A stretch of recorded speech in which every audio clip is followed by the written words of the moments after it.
Hello, hello. ¿Hay alguien en casa?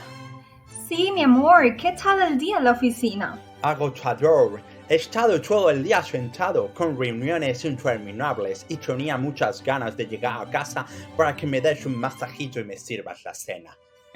¿Qué tal tu día?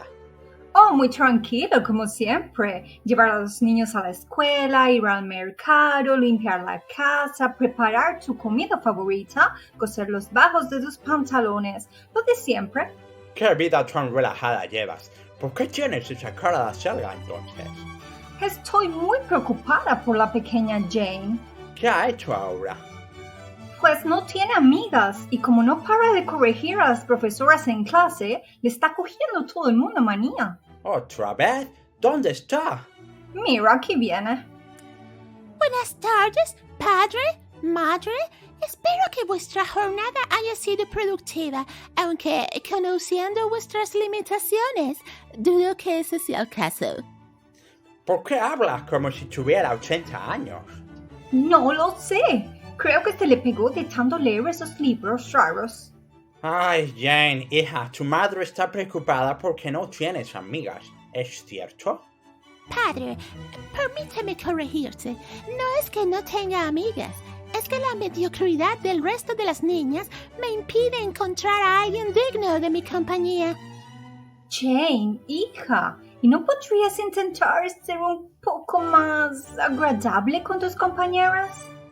Madre, ¿acaso sugieres que abdique de mi intelecto y finja interés por esas conversaciones sobre lazos, muñecas y qué pastelito combina mejor con el té? ¡Jamás! Si continúas por ese camino, te pasarás la vida encerrada en tu cuarto viendo la televisión. Padre, la televisión todavía no se ha inventado. Jane, vida mía, te pasas todo el día en la habitación. Ni siquiera juegas con tus hermanos. Me gustaría saber qué haces. Estoy escribiendo una novela que revolucionará la literatura inglesa. Quizá no la entiendas, pero algún día se estudiará en todas las escuelas. ¿De verdad? Bueno, eso suena interesante. ¿Cómo se llama? Orgullo y prejuicio. Es una mordaz crítica a la superficialidad de las relaciones humanas, disfrazado de romance, pero, claro, dudo que os sea fácil de apreciar. Si continúas por este camino, vas a terminar tan sola como la vieja de los gatos de los Simpsons. Padre, los Simpson todavía no existen. Los Simpsons no existen todavía. Déjala, cariño, que escriba lo que quiera. Al menos no hace balconing o se dedica a tocar el violín. Dale tiempo, que aún no se lo hemos prohibido.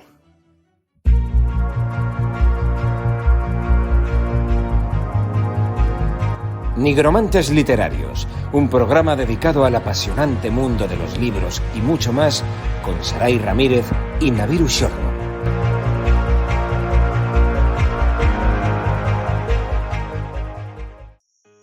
Bienvenidos guapérrimos a un nuevo programa de Nigromantes Literarios. Hoy tenemos el placer de traerles la vida y obra de una autora que, pese a los siglos que nos separan de su época, sigue conquistando a muchos con su ingenio y su mordaz sentido de la observación. Jane Austen. Creo que vamos a pasar un rato amable rescatando ese mundo de bailes, de paseos campestres, cartas y tramas familiares, y un poco como Jane Austen desnudó los complejos de clases y la ambición en su sociedad. ¿Y quién mejor para ayudarme en este cometido que mi querido compi de letras, Naviru Shorno? ¿Cómo estás?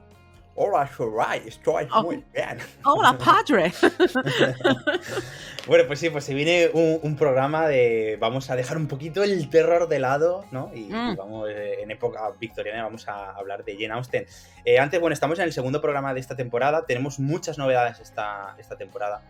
Y lo primero que me gustaría decir es que los nigromantes asiduos que escuchan todos nuestros programas pues habrán visto que cada vez contamos con más colaboradores. Se ha consolidado aquí la presencia de Óscar Lamela, esperamos tenerlo dentro de poco. También Carlos García, ya lo hemos tenido un par de veces. Por supuesto, nuestro chiqui, Rafa García, que lo tenemos desde la primera temporada. Intentaremos traer a Jesús León con Carlos, a ver si lo conseguimos para que nos hablen de un poquito de literatura japonesa. Lo que nos hemos dado cuenta que todos nuestros colaboradores son hombres. Entonces, claro, es verdad. tenemos que traer a una colaboradora. ¿Y qué te parece si desde este mismo programa ya la traemos aquí para que tengamos también una voz femenina con nosotros? Y vamos a darle paso ahora mismo. Cristina de la Torre o Cristina Cuervos, bienvenida al podcast de Nigromantes Literarios. Muy buena, ¿qué tal? Muy bien, bienvenida muy bien. Cristina. Bienvenida. Bueno, he dicho Cristina de la Torre, Cristina Cuervos. Ahora, si quieres, explicas un poco esto, porque yo estoy todavía un poquito confuso. Lo primero que me gustaría preguntarte es que explicaras a nuestra audiencia quién es Cristina. ¡Oh, mi pregunta favorita! ¡Qué bien! Pues mira, la verdad no sé muy bien contestar esa pregunta, pero bueno, pues soy Cristina de la Torre. Lo de Cristina Cuervos viene porque mi contacto te lo dio Óscar, y Óscar y yo nos conocimos en un blog que se llamaba Vuelo de Cuervo, y entonces él me guardó como Cristina Cuervos y ya se ha quedado eso ahí. Y además, como soy Ravenclaw, pues claro, también pega, ¿no? Lo de Cuervos. Pero bueno, en general, pues soy filóloga inglesa, con lo cual habéis traído a alguien súper apropiado para este capítulo. Aunque he de confesaros que me ha matado un poco lo de dejar el terror justo cuando vengo yo, porque yo soy mucho más de terror que de Jane Austen. Solo para este programa. Sí, porque en fin, me ha dolido, me ha dolido un poquito, pero no pasa nada, yo lo perdono. Vale. Pero bueno, no sé, pues eso, básicamente soy una persona bastante inquieta que siempre está haciendo cosas y liándola un poco parda. Pero bueno, mi profesión oficial es profesora de inglés, ahora mismo. Pues es un placer que hayas accedido a hablar de Jane Austen con nosotros, Cristina. No sé si eres consciente de la locura en la que te has embarcado. No sé si sois conscientes vosotros de a quién habéis invitado. Porque no sé, para locura, en fin. Estamos encantados de tenerte aquí. Dejen que diga algo antes de meternos en faena, chicos. Venga. No es que quiera adelantarme, pero el primero de los libros que leí de Jane Austen, que fue Orgullo y Prejuicio, luego comentaremos un poco sobre él. Bueno, pues cuando compartí la reseña, tanto en mi blog como en redes sociales, mi opinión nos gustó a algunas personas y espero poder explicarme un poquito en el podcast, porque siento que molesté a ciertos seguidores de la señora Austen y no era para nada mi intención. Dicho esto, sigamos nuestra escaleta. ¿Quién empieza? ¿Cómo te entiendo, Sarai? ¿Cómo te entiendo? No se preocupen, yo soy defensor de Jane Austen y yo creo que soy la única, de verdad, creo que soy la única filóloga inglesa detractora de Jane Austen. O sea, yo creo que me van a quitar la licenciatura, me van a quitar el título después de este podcast. Ay, Naviru, me he traído a la artillería pesada. Sí, estoy viendo que voy a estar sola, pero bueno, yo tengo armas para proteger a la divina Jane. Bueno, pues empezamos, si queréis, hablando un poquito de la biografía, que lo va a hacer Cristina, y así pues se estrena ya como colaboradora, pues la primera. Vale, perfecto. Pues bueno, lo primero que quiero comentar, antes de empezar con la biografía como tal, es aclarar una cosita sobre su contexto histórico, porque todo el mundo tiene a Jane Austen de autora victoriana, y en realidad no es victoriana, porque la reina Victoria llegó al trono en 1837, que es básicamente 20 años después de que Jane muriese. Con lo cual, esto es algo que la gente tiende a tomar como error, ¿vale? Ella en realidad era del Augustan Period, periodo agustiniano o algo así. Es que, ¿sabéis qué pasa? Que estas cosas las he estudiado en inglés, entonces no sé cómo se dicen en español. Ok, bueno, pues yo ya el primero en decir que Jane Austen pertenece a la época victoriana, pues gracias por sacarme de mi error. Es que esto es lo que tiene que traer una empollona aquí Pero bueno, ella perteneció a una cosa que se llama el Long 18th Century o largo siglo XVIII, que es como una cosa intermedia, ¿no? Fue como los millennials de la época, pues ella era una millennial, pero no era exactamente millennial, sino que estaba entre dos siglos, ¿no? Entre el siglo XVIII y XIX, ahí un poco entre medio.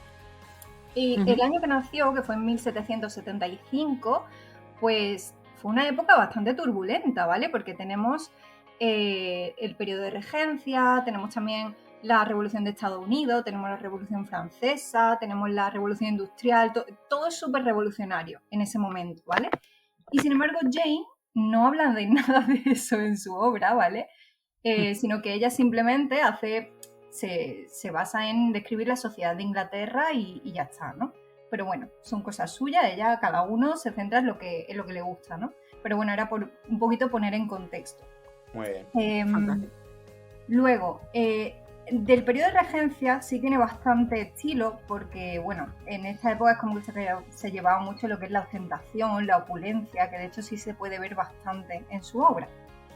Ella nace en Hampshire, en Inglaterra, el 16 de noviembre del 75, que fue un invierno horroroso, de hecho no la pudieron bautizar hasta abril del año siguiente.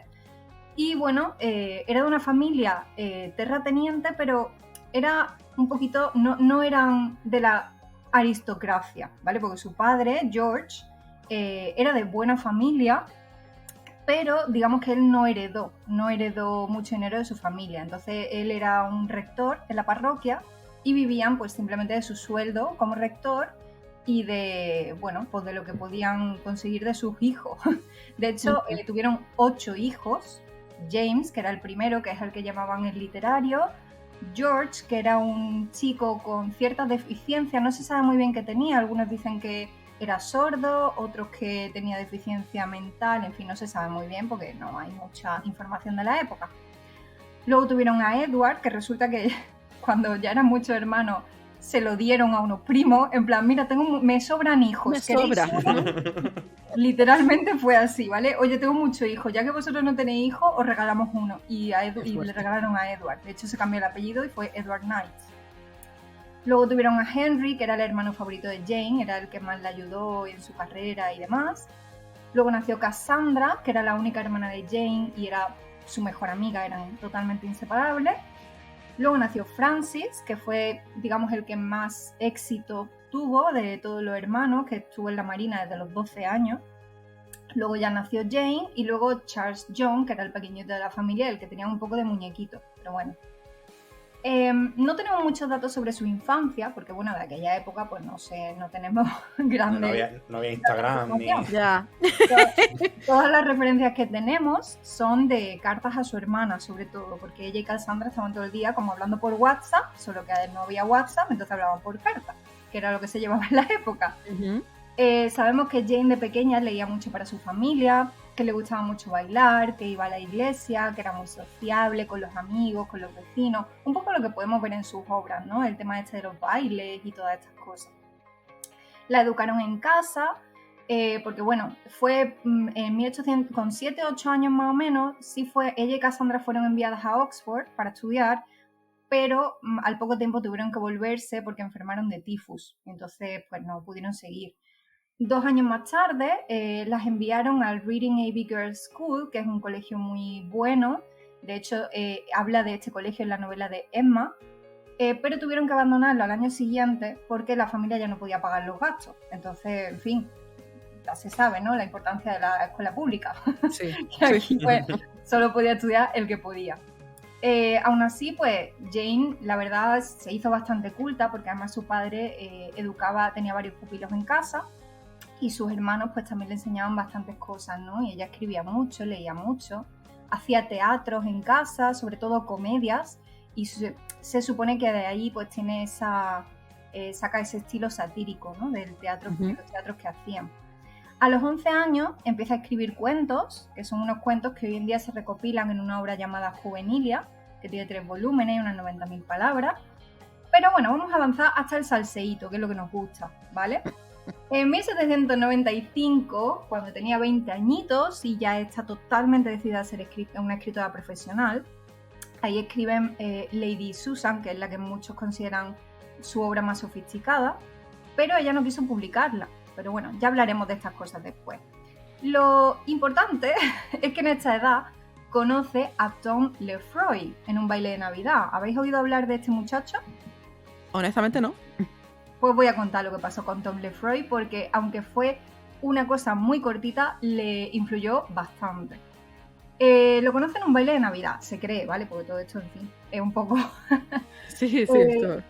Tom se acaba de graduar, estaba estudiando para ser abogado y pues se dice que bailaban a menudo, incluso algo que llama mucha atención porque en esa época había como mucho protocolo y tal, y si tú bailabas más de 2 veces con alguien eso ya era un escándalo, ¿vale? Sí. Era como, oh Dios mío, han bailado 3 veces. Y bueno, tenían muchas cosas en común, compartían opiniones, libros, Incluso Tom Lefroy le prestó el libro de Tom Jones a Jane. No sé si conocéis este libro, pero es un libro bastante picantón. Se lo prestó porque probablemente... Toda una declaración de intenciones, ¿no? Sí. Porque además se lo prestó porque, claro, como Jane lo que tenía era la biblioteca de su padre, que era clérigo, pues probablemente no tendría este tipo de libros. Y bueno, digamos que ahí se despertaron cositas. Pero esta intensa relación en realidad solo duró 4 semanas. O sea, fue un mes. Porque Tom Lefroy se tuvo que marchar a Londres. Hay una película, no sé si os suena, que se llama Becoming Jane, o La joven Jane Austen, en la que hacen una versión bastante libre de este romance. Os recomiendo verla porque la verdad tiene un reparto bastante interesante, pero en fin, es totalmente no fiel a lo que ocurrió, pero está guay, es interesante, tiene mucho salseíto. Pero bueno, aquí lo importante es que Jane en realidad nunca supera esta relación. De hecho, ninguno de sus otros pretendientes futuros estuvo a la altura de Tom y por eso nunca se casó. ¿Vale? Lo que es interesante porque en realidad no pueden casarse porque Tom básicamente no tenía un duro y por eso no pudo pedirle matrimonio a Jane en su momento. En la peli, por ejemplo, te cuentan que casi escapan juntos, hay una escena ahí súper intensa, pero esto en realidad no pasó, ¿vale? Tom se fue y punto.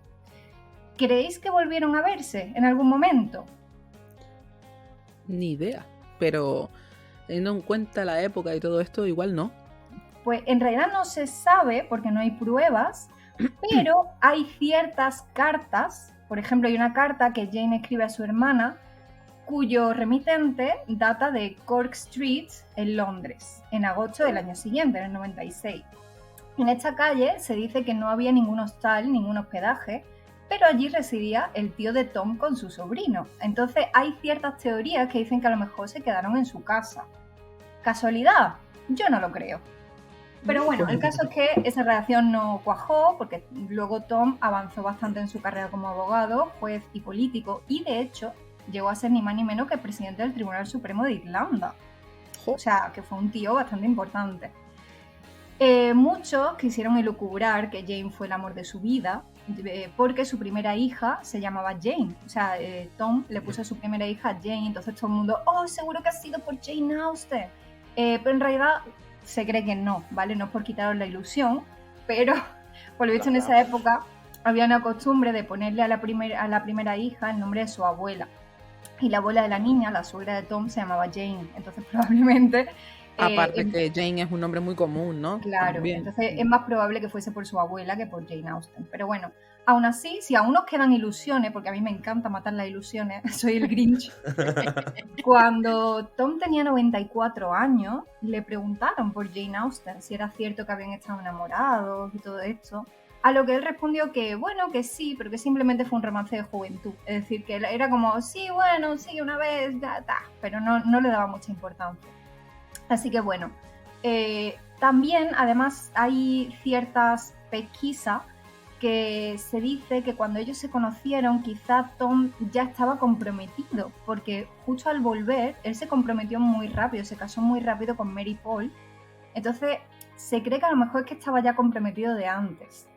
Y puede ser que Austen se inspirase en eso para Sentido y Sensibilidad, porque en Sentido y Sensibilidad, luego cuando hablemos de la obra, veremos que hay algo así en el personaje de Edward Ferrars. Así que bueno. El arte imita la vida, ¿no? Exacto. Entonces, esta relación en realidad a ella le dejó muy, muy tocada y se pueden ver cosas de esto en prácticamente todas sus obras. Entonces, por eso quería meterme un poquito más ahí. Y bueno, de su biografía la verdad poco más. Luego ya en 1800 se tuvieron que mudar a Bath, porque ya cuando murió su padre se quedaron un poco a cargo de los hermanos, porque ni ella ni Cassandra se casaron. Bueno, Cassandra se casó, pero su marido murió. No se llegó a casar. Estuvo comprometida, pero murió su prometido y no se llegó a casar. Y ella tampoco se casó nunca, entonces digamos que sus hermanos tenían que mantenerla, ¿no? Entonces, pues bueno, no tuvieron... con 27 años sí tuvo una propuesta de matrimonio de Harris Bidwither que ella acepta en un primer momento, pero a la mañana siguiente rechaza. No se sabe muy bien qué pasó esa noche, quizá lo consultó con la almohada o quizá con Cassandra, ¿vale? Porque quizá tuvo una conversación con Cassandra y Cassandra le dijo, amiga, date cuenta que este tío no mola.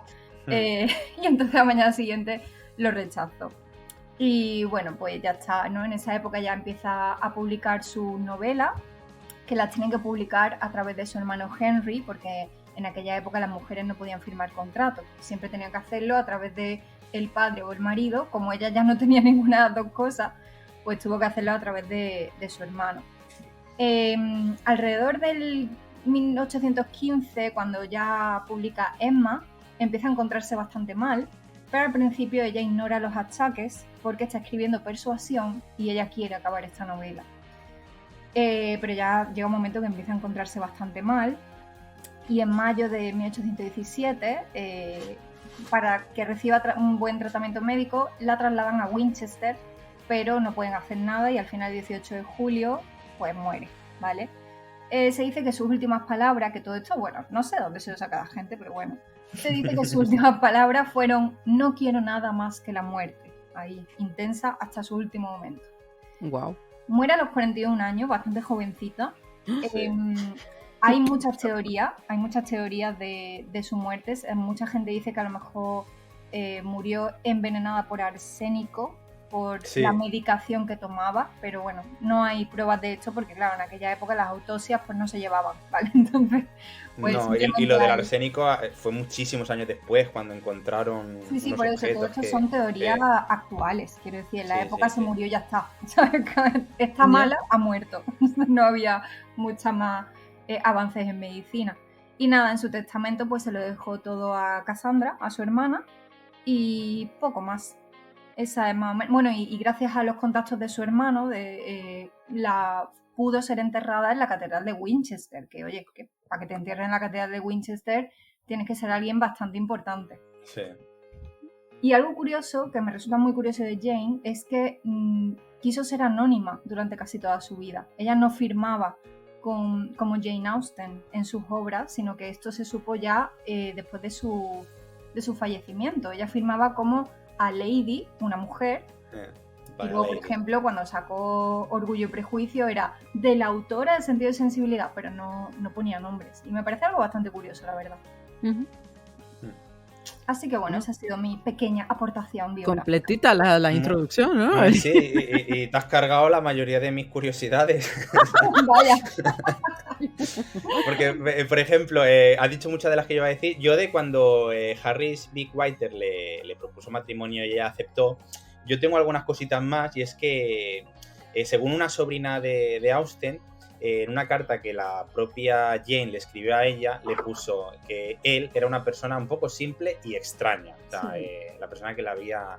Y luego, aparte, a Jane también, que, bueno, como has dicho tú, pues escribía muchísimas cartas a toda la gente, pues ella, su cuñada, Elizabeth, que tenía 11 hijos, decía una carta a su hermana que pobre animal, ¿no? Tiene 11 años, ¿no? Y era como que, ¿sabes? Yo no quiero tener tantos niños, ¿no? Y es aquí el poco salseo que puedo añadir.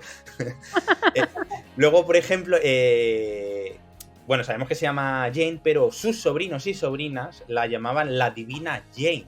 La Divina Jane.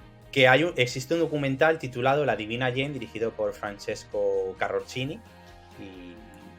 Y bueno, me es no sé, un mote como un poco. Para llamarte la divina es porque tenías que tener un trato un poco... Sí.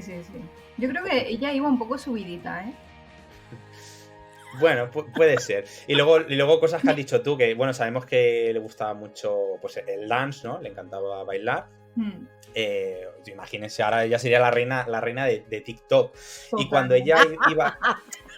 Cuando ella iba a los bailes, observaba a la gente muchísimo, antes de ella ponerse a bailar, observaba meticulosamente, y claro, seguramente era porque en la mayoría de sus novelas hay bailes, ¿no? Y era un poco de fijarse en lo que ve para luego plasmarlo en sus novelas. Es que sus novelas prácticamente son bailes y cartas. Bueno, sí, bueno, el ocio de la época. Como curiosidad, ¿sabéis cómo se llaman esos bailes en inglés? ¿No? Dancing. No, se llaman balls, como pelotas. Ah. ¿Vale? Es muy curioso. ¿Por qué? Porque cuando tú, no sé exactamente por qué se llaman así, pero se llaman balls.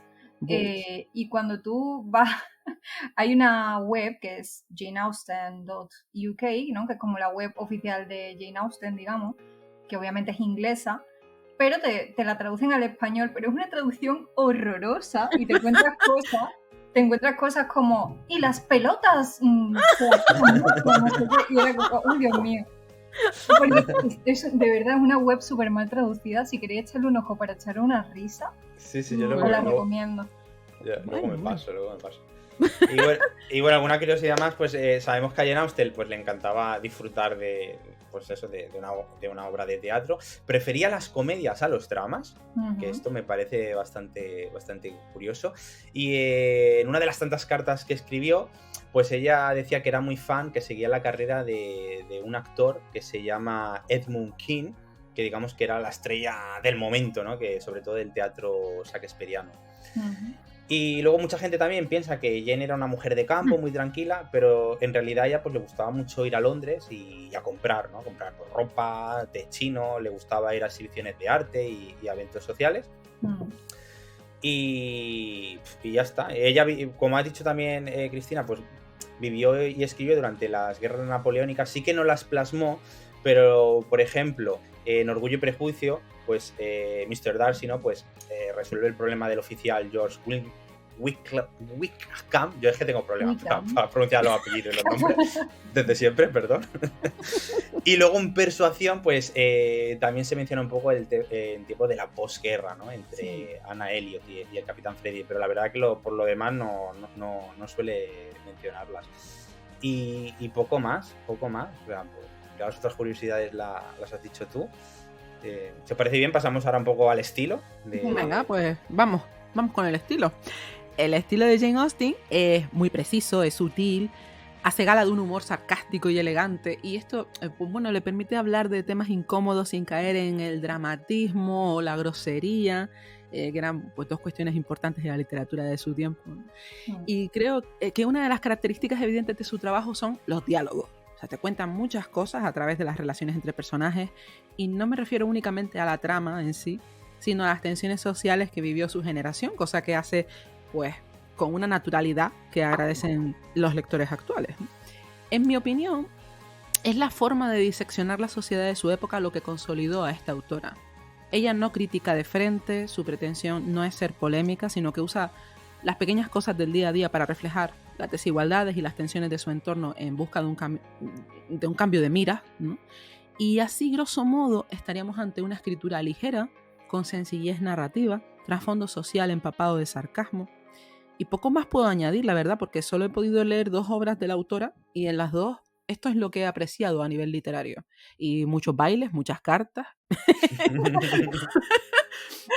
Pero sí, yo diría que los diálogos son básicos en la literatura de Austen, y el trasfondo, ¿no? El trasfondo social. Cómo ella a través del sarcasmo va criticando hace como los pequeños detallitos, ¿no? de la sociedad de su tiempo. No sé, tampoco quiero extenderme mucho más. Me parece que va siendo hora de hablar de los libros, porque es lo que nuestros nigromantes querrán escuchar. Pues sí. ¿Quién empieza? Bueno, creo que empieza Cristina, ¿verdad? Sí, pues vamos a hablar de todos los libros y por orden cronológico de publicación, pues como tampoco tiene muchos. Sí, empezamos por Sentido de Sensibilidad, ¿no? Sí, ese fue el primero. Bien, pues Sentido de Sensibilidad se publica en 1811, aunque empezó a escribirlo bastante antes. Y esta novela comienza con la muerte del señor Dashwood, quien deja a su esposa, la señora Dashwood, y a sus 3 hijas, Elinor, Marianne y Margaret, en una situación bastante chunga económicamente. Más que nada porque, según la ley de herencia de la época, la propiedad de la familia, en lugar de pasar a ellas, pasa a un hijo que tuvo con su primer matrimonio, Henry Dashwood, porque era hombre y además era más mayor y tal, el cual además no tiene una muy buena relación con ellas, especialmente por influencia de su mujer, Fanny, que como que las odia bastante, ¿vale? Como un personaje muy agradable, ¿no? De estos personajes agradables de Jane Austen. Esto obliga a las Dashwood a mudarse a una casa más modesta en el campo. Pero antes de la mudanza, Elinor, la mayor, que es, digamos, la que representa el sentido, ¿no? La razón, ella es la más lógica, la más fría, desarrolla un cariño especial por Edward Ferrars, que es el hermano de Fanny. Es como, odias a tu cuñada, pues enamórate de su hermano. Edward es un personaje bastante amable, muy honorable, pero es una persona bastante tímida. Entonces hay ciertas tensiones familiares que impiden que este romance avance. Es como que ninguno, como son los dos muy, muy fríos, ¿no? Pues como que ninguno llega a dar el paso. Pero bueno, a pesar de las dudas y tal, pues Elinor se enamora perdidamente de este chico. Una vez se mudan en Barton Cottage, estas chicas pues son recibidas por Sir John y su esposa y su suegra, la excéntrica señora Jennings, que es una de estas personas que Jane Austen describe como de baja educación, ¿no? Que también es algo que ella critica mucho, ¿no? Que había gente con dinero pero que luego no tenían ningún tipo de educación, ¿no? Pero bueno, es un personaje un poco adorable, para mi gusto es bastante adorable, aunque ella la critique bastante. Marianne, que es la mediana, la hermana que es la que representa la sensibilidad, ¿no? La apasionada, la romántica, llama la atención de dos hombres. Por un lado, el coronel Brandon, que es un caballero bastante mayor, yo diría un poco viejo verde, pero bueno, que tiene un pasado trágico. Y por otro lado, el encantador John Willoughby, que es todo lo contrario, ¿no? Es un chico apasionado, guapo, interesante, lo tiene todo. Entonces Marianne, obviamente, se enamora perdidamente de Willoughby, quien además parece corresponderle. Son la típica pareja pegajosa que tú ves y dices, oh Dios mío, qué pesados, ¿no? Tienen una relación muy intensa y todo el mundo pues supone que están comprometidos. Nunca se confirma, pero es como que todo el mundo lo da por hecho. ¿Qué pasa? Que de pronto Willoughby abandona a Marianne. De repente, nadie sabe muy bien por qué, pero se va, diciendo que tiene cosas que hacer en Londres y corta toda comunicación. Vamos, que le hace ghosting, de pronto, totalmente. Entonces Marianne pues se queda totalmente devastada, porque además de estas personas que lo viven todo de forma ultra mega intensa, es un poco dramática. Y mientras tanto, el coronel Brandon, alias Viejo Verde, se queda observándola en silencio y le revela a Elinor, a la hermana, que Willoughby tiene un carácter, digamos, cuestionable, ¿vale? Le cuenta que este personaje sedujo y abandonó a una joven que estaba bajo su cuidado, dejándola en una situación deshonrosa, que en aquella época pues ya sabemos que eso te dejaba básicamente ya sin futuro. Entonces, claro, aquí ya todo se complica un poquito, ¿no? Porque es como que Marianne tenía ya sus ilusiones y de pronto sus ilusiones se van a tomar viento. Pero es que toda esta situación se complica más todavía cuando Elinor, a través de Lucy Steele, que es una chica un poco insoportable, pero que si quiere hacer amiga suya a toda costa, le cuenta, digamos como secreto, que ella, Lucy, lleva años comprometida con Edward Ferrars, que era el hombre del que se había enamorado Elinor. O sea, imaginaros la cara de Elinor en ese momento, cuando la otra le cuenta que está comprometida con el tío del que ella se había enamorado y que había estado tonteando con ella. Precioso todo. Vamos, bueno, es que son unos culebrones impresionantes. A pesar de su dolor, Elinor mantiene la compostura, muestra autocontrol, que contrasta completamente con la angustia de Marianne. Es decir, Marianne está en modo drama totalmente y Elinor, a pesar de estar también destrozada, ella es como que no se lo cuenta a nadie, intenta, es como, venga, que no pasa nada, no te rayes, ¿no? Como un poco esa actitud de, no pasa nada, estoy bien, aunque por dentro esté hecha una mierda. Más adelante, las hermanas viajan a Londres con la señora Jennings y Marianne intenta reencontrarse con Willoughby, pero este la evita y además se enteran de que está comprometido con una rica heredera para asegurarse un futuro económico. Básicamente la deja por otra que tiene más pasta. Y entonces Marianne ya, pues, en fin, entra en modo drama absoluto. De hecho, cae gravemente enferma de amor, ¿vale? Porque en un momento desesperado es como que se va a andar bajo la lluvia y entonces cae enferma. Y mientras tanto, Edward Ferrars, el enamorado de la otra, de Elinor, es desheredado porque la familia de Edward se entera del compromiso con Lucy, y Lucy era una chica pues que tampoco era bien vista. Entonces, al enterarse de que estaba comprometido con ella, directamente lo desheredan, ¿vale? Sin embargo, en un giro inesperado, Lucy, en lugar de casarse con Edward, se acaba casando con Robert, que es el hermano menor de Edward, porque en estos 4 años, en los que apenas se habían visto, ella tiene más contacto con el otro hermano y al final se acaba enamorando del otro hermano. Entonces, al final, Edward queda liberado de sus ataduras, porque es como que él no quería romper su compromiso por temas de honor, ¿no? Porque aunque él ya no estaba enamorado de ella, es como, bueno, porque ya le prometí esto, ahora no la voy a dejar tirada, ¿no? Porque él es un hombre de honor. Pero claro, como al final ella le dice que se va a casar con el hermano, dice, oh, genial, me he librado. Entonces Edward aprovecha esta coyuntura para por fin confesarle su amor a Elinor, quien lo acepta con alegría. Es un poco, sí, acepto ser el segundo plato, sin problema. Por otro lado, el coronel Brandon, el viejo verde, cuida a Marianne cuando esta cae enferma y demuestra ser pues una persona constante y leal, por lo que con el tiempo Marianne comienza a valorar este carácter firme y este amor sincero. Aunque no siente la pasión que sentía por Willoughby, pues aprende a moderar sus emociones, deja de ser tan dramática y acepta casarse con Brandon. Vamos, el típico, el que la sigue la consigue y se va a casar conmigo por pena, pues eso es lo que le pasa a Marianne. Lo que supuestamente es un final feliz, ¿vale? Para él sí que es final feliz. Hombre, sí, para él totalmente. Entonces, bueno, la novela concluye con un supuesto doble final feliz, porque Marianne encuentra estabilidad emocional con el coronel Brandon y Elinor disfruta de un amor verdadero con Edward. Ambas hermanas, digamos que al final encuentran una especie de equilibrio entre el sentido y la sensibilidad. Es como que Elinor, que era todo frío, al final su corazón se abre un poquito, y Marianne, que era todo pasión, pues como que se estabiliza un poco, ¿no? Es como que encuentran un punto intermedio que en teoría es lo más sensato, ¿no? Algo así, digamos. Entonces la novela básicamente trata pues de estos dos enfoques de la vida, ¿no? Y cómo digamos que un punto intermedio es lo más acertado. No trata una sola, no es solamente una historia de amor, sino que también habla de otros temas, como por ejemplo el crecimiento personal que tienen ambas hermanas, porque Elinor aprende a ser un poco más flexible, como hemos dicho, y Marianne empieza a reconocer un poquito este equilibrio, esta prudencia.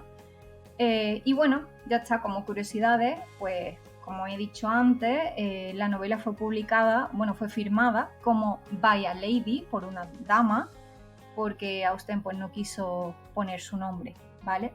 La primera versión, el primer manuscrito, se llamaba Elinor y Marianne, ¿vale? No era Sentido y sensibilidad, y era una novela escrita por cartas, pero luego la revisó y ya la transformó en la versión que conocemos hoy en día. Podemos ver mucho de la autora en esta obra. Por ejemplo, lo que he comentado antes de que Edward Ferrars, este tímido y reservado interés amoroso de Elinor, está muy inspirado en Tom Lefroy, en esta persona que conoció Jane y de quien se enamoró, ¿no? Aunque Lefroy sí que se llegó a casar con la otra persona, pero quizá es como que esto refleja lo que a Jane le gustaría que hubiese pasado, ¿no? Que al final hubiera rechazado ese otro compromiso y se hubiera quedado con ella. Entonces, bueno, es muy interesante porque es como un poco una forma de plasmar en una novela su fantasía, ¿no? Sí. Porque ella decía que en sus novelas lo que le gustaba era describir las cosas malas que tenía la sociedad en el momento, pero que a ella lo que le gustaba era siempre darle finales felices a sus personajes, ya que en la vida real pues no era lo que solía ocurrir. A mí este libro yo los leí todos los de Jane Austen por orden cronológico. Y la verdad que acabé bastante satisfecho con el final, porque después de todos los melodramas que viven las dos hermanas, que menos que tengan un final feliz. Y el coronel Brandon yo no lo vi en ningún momento como un viejo verde, no sé si es porque yo soy un hombre. Yo lo entendía, el hombre estaba solo, él se preocupaba muchísimo. Sí, pero ¿tú te fijaste en la edad que tenían los personajes? No lo recuerdo. O sea, porque Marianne es muy jovencita. Sí, claro. ¿Y él qué tenía? Y 30... él tiene casi 40 años. Bueno, tampoco es... Hombre, estamos hablando de que ella creo que tenía menos de 20 años, ¿eh? O sea... Sí, pero bueno, 20 y pico años tampoco. Viejo, yo me imaginaba que tenía 70, 80. No. Yo ya me iba a... A mí, pero no sé, yo lo veo como que él busca... un señor de 40 años siga de esa forma una muchacha de menos de 20, me parece... A ver, ahora en la actualidad está muy mal visto, pero antiguamente también hay que ponernos un poco las gafas de la época, y lo normal era que señores de esa edad buscaran niñas y se casaran cuando eran menores de edad, y en aquella época estaba muy bien visto.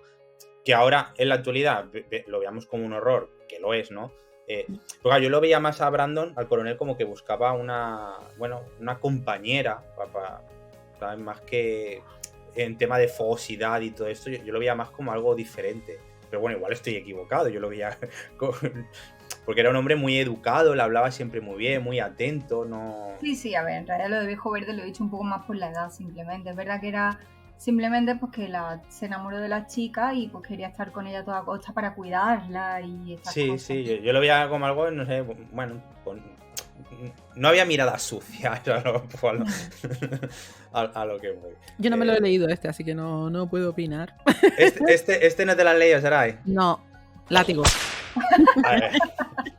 El primero. Sí, solo me he leído 2, no me ha dado tiempo a leerme más, Claro. También te digo que... Te vas a llevar más, no te preocupes. Lo dejaré para las conclusiones. Sí, para las conclusiones. A mí es que lo que no me gusta de esta obra, os voy a ser sincera, es que a mí me gusta mucho la época romántica. Y Austen rechazaba totalmente el romanticismo, en cierta manera. Sí. El romanticismo de pasión y... ¡guau! ¿No? Que cosas que veremos mucho después, ¿no? En otras autoras y tal. Y no me gusta cómo trata el personaje de Marianne. Porque es como, es que eres una dramática. Y la critica mucho este dramatismo, lo cual yo no lo veo tan mal, o sea, entonces quizás es lo que a mí no me gusta tanto de esta obra. Tiene muchas cosas muy buenas, obviamente, pero a mí personalmente, bajo mi gusto personal, pues me da mucho coraje que trate a Marianne de esta manera, ¿no? Es que hay que ser recatada, es que no puedes expresar tus sentimientos, es como... Por favor, señora, un poco de salud mental. Claro, pero es que aquí viene el defensor de Jane. En la época... era lo lógico pensar de esa forma. Era un poco vulgar, ¿sabes? Mostrar tus sentimientos a los demás. O sea, en privado, en tu habitación, pues podías hacer lo que te diera la gana, pero en público, pues había un protocolo que seguir, sobre todo cuando tenías una educación y cierto estatus. De todas formas, también puede ser que ella, no lo sé, empleara este tipo de ideas para transmitir lo que estaba fallando en la sociedad, precisamente. Sí, también. Eso luego ya en conclusiones... Sí, por eso te digo que... Ahí yo creo que os voy a dar caña a las dos, ¿eh? No, cuidado, todavía no has oído mi opinión. No. Si os parece, vamos con el siguiente libro, Orgullo y Prejuicio. Vamos con Orgullo y Prejuicio. Yo voy a iniciar con el que creo que es el fragmento más representativo de esta obra, y cito textualmente. El orgullo, observó Mary, que se preciaba mucho de la solidez de sus reflexiones, es un defecto muy común. Por todo lo que he leído, estoy convencida de que en realidad es muy frecuente que la naturaleza humana sea especialmente propensa a él. Hay muy pocos que no abriguen un sentimiento de autosuficiencia por una u otra razón, ya sea real o imaginaria. La vanidad y el orgullo son cosas distintas, aunque muchas veces se usen como sinónimos. El orgullo está relacionado con la opinión que tenemos de nosotros mismos. La vanidad con lo que quisiéramos que los demás pensaran de nosotros. Cierro comillas.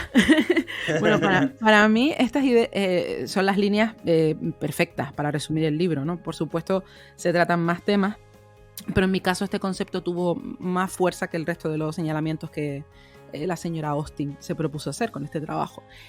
Orgullo y Prejuicio, sin duda una de las obras más conocidas de la autora y un pilar de la literatura inglesa. Se publicó en 1813 y es una novela que nos lleva al mundo de las familias de clase media y alta de la Inglaterra rural, de cómo eran las interacciones sociales, qué expectativas se generaban alrededor de los matrimonios, la rigidez de las jerarquías, ¿no? La historia es algo coral, pero la protagonista es Elizabeth Bennet, una muchacha con una personalidad atípica entre las mujeres de su entorno y además cuenta con una aguda capacidad de análisis. Tenemos también al señor Darcy, un tipo enigmático, parco en palabras, y los dos se van a ver envueltos en una trama llena de malentendidos, prejuicios, cambios de perspectiva. Y es que a lo largo de la novela, Austen examina temas como el orgullo, la percepción social, el peso de los prejuicios, nos habla de las segundas oportunidades, y ella usa todo esto para realizar pues, una crítica social que para muchos sigue vigente. A mí me gusta pensar que no, que hemos avanzado un poquito en la sociedad, pero bueno, había que decirlo, ¿no? Caso aparte, Jane Austen comenzó a escribir esta historia en su juventud, en un momento en que su familia experimentaba dificultades económicas, que estaban regalando hijos también, ¿no? Por lo que nos contaba Cristina, y creo que eso influyó en su percepción sobre los efectos del dinero, los matrimonios concertados, y curiosamente la novela no vio la luz hasta años después, cuando ella ya había pulido su estilo. Tenía una visión más madura y crítica, pero en el contexto de su época la obra fue bien recibida, admirada por ese fino sarcasmo y el retrato de las costumbres de la sociedad inglesa. Algunos críticos juzgaron la trama como demasiado doméstica, carente de grandes eventos, de cosas sustanciales, pero con el tiempo Orgullo y Prejuicio ganó un lugar de privilegio en el canon literario, ¿no? En balde es uno de esos clásicos necesarios, ¿no? Ahora, en cuanto a mi experiencia personal, debo admitir que aunque valoro el lugar de Austen y de esta novela, ¿no? En la historia de la literatura universal, a mí no me conquistó. Hubo momentos en los que el ritmo me pareció denso y algunas escenas eran repetitivas, o sea, yo sentía que la lectura avanzaba en círculos en vez de en línea recta. Quizás sea el estilo o la estructura narrativa, pero lo cierto es que no me atrapó lo suficiente. Hubo escenas que me parecieron cursis, poco trascendentes, y mira que me puse las gafas de la época, que conste. Y claro, te pusiste las gafas de la época, pero te faltaban las gafas románticas también. También es verdad, sí, porque yo soy más de horror, ¿no? Pero hay otros libros de este registro que he leído y de la misma temporada literaria, por decirlo de algún modo, que sí me han gustado, ¿no? Bueno, no sé, otras escenas también tenían una motivación que va mucho más allá de la historia, que hay un trasfondo, una denuncia social, pero no fue lo suficientemente atractivo para mí. Y alguien al leer mi reseña básicamente me tachó de inculta e incluso me permitió el lujo de decir que los clásicos no eran para todos los gustos y que había sublectura para gente como yo. Madre de mi vida. Bueno, yo supongo que esa señora no sabía de mi gusto por Mary Shelley, coetánea de Jane Austen, por cierto. Bueno, pero no es exactamente coetánea, pero casi. Bueno, más Porque o menos Mary empezaron Shelley las un dos a poquito escribir. después, pero sí. Que funcionara sus novelas un poco más tarde. Es que ella ya las publicó después, pero ella ya escribía más o menos en la misma época. Pero bueno, sí, me gusta más el estilo de Mary Shelley, a mí personalmente, ¿no? No, creo que todos lo sabemos. Lo sabemos todos, ¿no? Pero bueno, aún así repito que para que quede constancia en el tiempo, Orgullo y Prejuicio es una obra fundamental que abrió el camino para innumerables autoras y reitero que por mera ambición cultural se debe leer al menos una vez en la vida. Y a ver, ya más veces no, ¿eh? Ya más veces no. Es una de las primeras novelas con hate lovers. Sí. O sea, eso ya tiene muchísimo mérito, porque no lo has dicho, pero los protagonistas se odian. O sea, es que se odian, están todo el rato... bueno, es una lucha de emociones realmente, ¿eh? Sí, bueno, pero una batalla dialéctica también para ver quién queda por encima del otro. A ver quién tiene más orgullo, en realidad. Exactamente. Los dos se gustan, pero no quieren admitírselo a sí mismo hasta... ¿Sabes? Para mí fue súper emocionante esta novela. A mí también me dio mucha pereza, la verdad. Entra en mi top 3 y yo el final ya cuando digo, pero que vais a estar así todo el libro por orgullo, que no vais a acabar juntos. Yo en el fondo entendía la actitud de Darcy en muchas cosas. Por ejemplo, cuando estaban en reuniones sociales y él se permitía el lujo de actuar según los ojos de Elizabeth como un déspota, ¿no? Un borde. Pero él realmente veía todo eso con la distancia porque le daban como asco los demás, ¿no? Sí. Esa hipocresía reinante, ¿no? No, pero en cierta medida es lógico, estaba harto de toda esa parafernalia, ¿no? Y de cómo la gente era falsa. Y creo que su personaje no está desarrollado como debería, en realidad. Al mismo tiempo un personaje sin sangre. Mira, yo es que, ¿sabes qué pasa? Yo con esta novela tengo un trauma, porque yo no la soporto, lo mismo. O sea, le veo las cosas buenas, pero yo en la carrera tuve que estudiarla. O sea, no leerla, estudiarla. Me sé el libro de memoria, ¿vale? Si veis mi libro de Orgullo y Prejuicio, es que está reventado de las vueltas que le he dado a la novela. O sea, Y cuando tú tienes que hacer eso con una novela que no te gusta, es que la acabas odiando directamente. Ya, claro. ¿Y qué pasa? Que conozco muchísima gente que es, ¡ay, Darcy! Que tienen a Darcy como, ¡wow! Que lo idealizan, crush. sí. Crush. Darcy es el crush de las filólogas, ¿vale? Oficial. Y yo no lo soporto. No tiene sangre en las venas. De hecho, hay una chica en Facebook que siempre nos mandamos memes de Darcy. Porque las dos odiamos a Mr. Darcy y no nos gusta Orgullo y Prejuicio. Entonces, como somos las únicas, y ahora te añadiré a ti, Sarai. No, a mí me parece que tanto uno como el otro opinan cosas muy parecidas, Sí. realmente. Y es muy curioso que lleguen a esa conclusión a raíz de odiarse. Es que eso me produjo, no sé, tuve unas emociones un poco extrañas con esta novela, ¿no? Sobre todo pues bueno, aparte de todo el tema de lo de los matrimonios, las pedidas de mano, los compromisos, no sé cuánto, a mí todo eso se me hizo bola. Y de verdad que intenté aspirar la fragancia de la época en decir, venga, me voy a embutir en uno de esos corpiños, voy a intentar pensar como una mujer de esta época. Y yo me reí mucho con el padre de Elizabeth Bennet. Me encanta, es mi personaje favorito. Ese tono ácido, esa sutileza para meterse con las situaciones que tanto preocupan a su esposa, ¿no?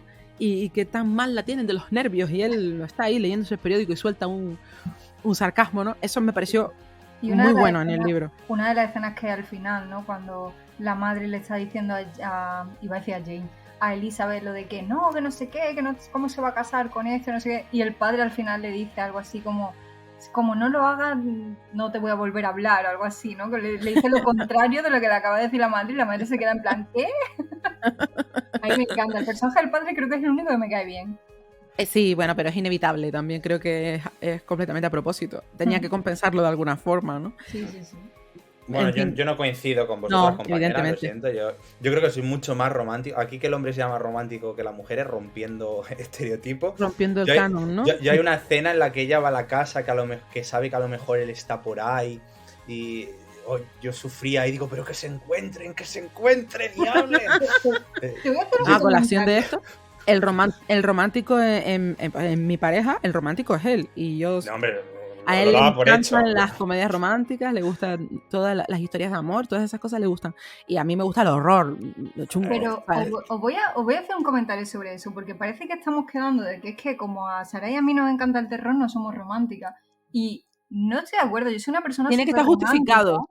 Tiene que estar justificado. Romántica. Lo que pasa es que para mí Jane Austen no es romántica precisamente, porque luego te lees los libros de las hermanas Bronte, que son un poquito después, y sí son mucho más románticas, a mí me flipan. O sea, sí, a ver, es otro. Yo me he leído todos también, por orden, y es otro tipo de romance. Ahí sí que te doy la yo en el romanticismo necesito intensidad. Y en Jane Austen no hay intensidad. No empalaga. Para mí lo bonito de Jane Austen es que el romance en Jane Austen no empalaga, y en cambio en las hermanas Bronte, para mi gusto, quizá era demasiado. Es que Jane Austen está centrada en otras cosas. Sí, es como, bueno, pues por ahí. Pero por eso, que yo creo que el romanticismo no es el problema, porque al revés, a mí las novelas románticas sí me gustan, pero es que precisamente en Jane Austen a mí me falta chicha en ese romanticismo, me falta intensidad, por eso quizás no me llega. Pero bueno, ya digo que esto es gusto personal y ya está. Bueno, señores, Orgullo y Prejuicio, ya ven que da para bastante. Sí. Vamos a la siguiente. Vamos con Mansfield Park. Sí, vamos con Mansfield Park, libro que se publicó en 1814. Y Austen pues ya tenía cierta fama, ¿no? Pues gracias a las dos novelas que hemos comentado. Decir, que Mansfield Park pues tiene un tono más serio, y para mí de las dos anteriores, o sea, de las tres que llevamos ahora habladas, para mí es la más difícil de leer. Cuenta con muchos personajes. La trama la encontré bastante más compleja. Está narrada en tercera persona, con ese característico estilo de Jane, ¿no? Que pues se mezcla observación social, ironía, análisis psicológico. Y bueno, pues eso, es una novela muy reflexiva, ¿no? Como si Austen pues se hubiera dicho, vale, mira, ya he escrito sobre bailes y finales felices, pues ahora toca demostrar mi talento con algo mucho más elaborado y complejo, y este es el libro. Y nada, hablar un poquito de la historia, pues en el centro de la novela está Fanny Price, es una niña de origen humilde que a los 10 años pues, es enviada a vivir con sus parientes ricos, los Bertrand, en su mansión de Mansfield Park, que es la que da título a la obra. Y spoiler alert, esto no es un cuento de hadas. A Fanny la tratan pues más como una sirvienta que como parte de la familia. O sea, si esto fuera un culebrón, pues sería la Cenicienta. Y nada, comentar un poquito de los personajes. Pues los Bertrand pues son una joyita de familia. O sea, la verdad es que la madre que los parió a todos. Tenemos a Sir Thomas, ¿no? Que es súper estricto y parece más pues un inspector de impuestos que un padre de familia. Luego tenemos a Lady Bertrand, que bueno, su principal actividad pues es sentarse en el sofá con su perro. Y luego tenemos a los 4 primos, que tenemos a Tom, que es el fiestero irresponsable. Luego tenemos a María y Julia, que continuamente están rivalizando bueno, con vanidad, por así decirlo. Y por último tenemos a Edmund, que es el único que trata con amabilidad a nuestra pobre Fanny. Y digamos que Edmund pues es su apoyo constante, es su confidente y sí, es el chico de quien Fanny se enamora, porque ¿qué sería de una novela de la Divina Jen sin un príncipe azul? ¿Consiga el amor? Pues mira, lo voy a dejar aquí, esto ya que tendrán que leer el libro, y poco más que hablar porque es que si no se va a extender mucho el programa. Simplemente, Saray, ¿has leído este libro? No. Cristina, ¿has leído este libro? No he leído. ¿No? Tampoco. Vale, pues. Él se está cobrando todas. Es que claro, él se está cobrando todas las que tiene pendientes conmigo, se las está cobrando así. Pero bueno, no importa, no pasa nada. No importa, ya llegará tu momento de brillar. Ya llegará mi momento. Si os parece, pasamos a la siguiente novela. Emma, turno de Emma. Novela publicada en 1815 y su nombre se debe a una joven de buena posición social que vive en una comunidad inglesa tranquila. Estuve indagando un poco y al parecer es una localización ficticia. Eso me llamó la atención. Bueno, a diferencia de Elizabeth Bennet, Emma es rica, independiente, no le preocupa mucho lo de casarse. Más bien su pasatiempo favorito es hacer de casamentera para los demás y está convencida de que tiene un don especial para unir a parejas. A lo largo de la historia, Emma intenta manipular las vidas amorosas de quienes la rodean, sobre todo la de su amiga Harriet, aunque con resultados a menudo nada satisfactorios y muy cómicos. Poco a poco empieza a darse cuenta de que en realidad no comprende demasiado los sentimientos de los demás, ni siquiera los suyos propios. Y como no, Jane Austen vuelve a tratar temas como el orgullo, el crecimiento personal, la percepción de uno mismo, la autoestima, las relaciones humanas, etc.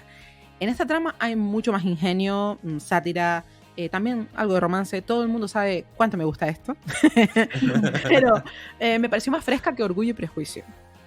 Esta te gustó más. Me gustó más, sin emocionarme una barbaridad tampoco, ¿eh? Pero sí, la encontré soportable y mejor que Orgullo y Prejuicio, por lo menos en cuanto a ritmo y tal. Bueno, la novela es esencialmente un viaje de autodescubrimiento para Emma, que empieza siendo más bien engreída, termina aprendiendo la importancia de ser humilde y empática. Y el tema del matrimonio y la corrección social vuelve a intervenir en estas páginas, pero quizá desde un ángulo menos intenso que en Orgullo y Prejuicio. Lo que sí hace es una crítica social a las jerarquías, a las clases, y señala la rigidez y la desigualdad como signos de pobreza moral. En cuanto al estilo, aparte de la corrección habitual de Jane Austen, creo que lo más destacable en es ese personaje, ¿no?, tan peculiar, y es que Emma va cometiendo ciertos errores de juicio que tú como lector vas apreciando mientras ella aún no es capaz de verlos por sí misma. Y creo que lo mejor del personaje es que precisamente es una protagonista con defectos. De hecho, es su evolución lo que sostiene la historia, y aunque al principio puede parecer egoísta y manipuladora, su crecimiento personal la convierte en alguien con quien se puede empatizar. Una de las curiosidades más llamativas de este libro es que Jane Austen, en el prefacio, comentó algo sobre la protagonista. Dijo algo parecido a esto, ¿no? Voy a crear una heroína que, excepto a mí, no le gustará mucho a nadie. Claro, menuda carta de presentación, ¿no? O sea, a mí, bueno, demuestra lo consciente que era del carácter a veces irritante de Emma Woodhouse.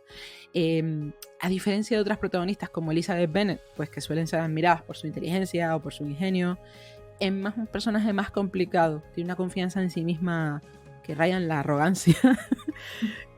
Y para acabar, pues otra curiosidad interesante es que Emma fue la primera de las novelas de Austen en publicarse tras un acuerdo de pago adelantado, es decir, no basado en comisiones. Esto significaba que para 1815 Jane Austen ya era una autora lo suficientemente reconocida como para que el editor asumiera los riesgos de impresión. Y esto era señal inequívoca de talento, porque en aquel entonces muchos autores buenos no eran tomados en serio y pueden hacerse una idea de lo que ocurría con las autoras, ¿no? Además, Emma incluye un detalle divertido en su trama, una adivinanza en forma de poema enviada por el personaje de Mr. Elton, el señor Elton. Lo curioso es que este acertijo no fue inventado por Austen, sino que proviene de un libro del siglo XVIII llamado A Collection of Epigrams. ¿Y cuál era la adivinanza y su respuesta? Bueno, la adivinanza que Elton presenta a Emma es un poema que envía como supuesta muestra de ingenio, aunque en realidad está dirigido a Emma, disfrazado de un gesto amable hacia Harriet. Y claro, en español no tiene tanta gracia, pero en inglés sí tiene su aquel. No voy a decir la respuesta para que la busquen en internet, así que ya tienen una tarea más añadida, aparte de las lecturas pendientes. Yo lo dejo aquí, porque tampoco es que Emma me haya cambiado la percepción de la vida, ni... ¿sabes? A mí me gustó, pero no está en mi top 3 de libros de Jane Austen. Te gusta más Orgullo y Prejuicio porque eres un empalagoso. Y con orgullo. Con cariño te lo digo, tú lo sabes. Bueno, pues vamos con el siguiente, con la abadía de Northanger. Sí, Cristina, pronúncialo tú una vez, por favor. Northanger. Ok, Northanger. Okay. Pues para mí esta es una de las novelas más divertidas que tiene y desde luego es de las menos convencionales. En ella encontramos pues sátira, romance y un montón de guiños a las novelas góticas que estaban de moda en la época. La abadía de Northanger fue escrita entre 1798 y 1803, pero no se publicó hasta 1817, después de la muerte de Jane. Está narrada en tercera persona, pero Austen constantemente nos habla directamente, rompiendo la cuarta pared con comentarios irónicos. Y esto pues me pareció muy original, porque es como si estuviera sentada contigo Jane en el sofá y te estuviera diciendo, espera, tienes que escuchar lo que hace este personaje, ¿no? Y esto hace que la novela pues eso, sea muy singular. En cuanto a la trama, tenemos como protagonista a Catherine Morland, una joven común y corriente, lo cual ya es raro en sí mismo pues, para una heroína de novela. No es especialmente hermosa, ni rica, ni brillante, pero ¿qué tiene Catherine? Pues una imaginación desbordada y un amor por las novelas góticas que rivaliza con mi compañera Saray Ramírez. O sea, de verdad, ¿eh? Catherine es invitada por unos amigos de la familia, los Allen, a pasar una temporada en Bath, un lugar lleno de fiestas, paseos y gente intentando pues, casarse con alguien rico, ¿no? Era lo que se hacía en aquel entonces. Y allí conoce a Henry Tilney, un joven encantador con un sentido del humor y con quien forma una gran amistad. Todo pues parece ir viento en popa, pero entonces aparecen los Thorpe, una familia que es básicamente un desastre ambulante. Tenemos a Isabella, que es la mejor amiga de Catherine, y la verdad que resulta ser menos amiga y más me gustan tus cosas. Y luego tenemos al hermano que intenta conquistar a Catherine y su estrategia pues es hablarle constantemente de caballos y carruajes, ¿no? En vez de hablarle de Fórmula 1, pues yo te hablo de carruajes y caballos. Es un tema súper interesante para conquistar a una dama. Spoiler, pues lógicamente no funciona. La verdadera diversión pues empieza cuando Catherine es invitada a visitar la abadía de Northanger, la casa ancestral de los Tilney, y como ella es una lectora empedernida de novela gótica, pues Catherine se imagina que la abadía esté llena de misterios, habitaciones secretas, crímenes espantosos y quizá hasta un fantasma, ¿no? ¿Se imaginan? Pero no, es todo imaginación de la protagonista, ¿no? Aquí es donde Austen pues se luce, porque se burla de las novelas góticas al mostrar cómo Catherine, influenciada por sus lecturas, pues se inventa dramas que no existen, que nosotros como lectores vemos que no existen, ¿no? Pero ella, pues, con su imaginación, pues qué osadía meterse con las novelas góticas. Perdón. Eso por meterte tú con ella. Ella ya se mete contigo en el pero ¿sabes pasado. qué pasa? Que lo que yo estoy diciendo a ella no le afecta. A ella le da igual. El problema es que lo que dijo ella a mí sí me afecta, porque estoy aquí todavía. Bueno, pues eso. Bueno, ¿qué más? El caso es que el padre de su amigo, que es un personaje, pues es un señor un poco especial. Se piensa que Catherine está en la abadía porque ella quiere conquistar a su hijo para heredar todo lo que él tiene. Y entonces, claro, pues él piensa, pues voy a ser lo más huraño posible con la desarrapada esta que quiere robarme a mi hijo. ¿Qué sucede?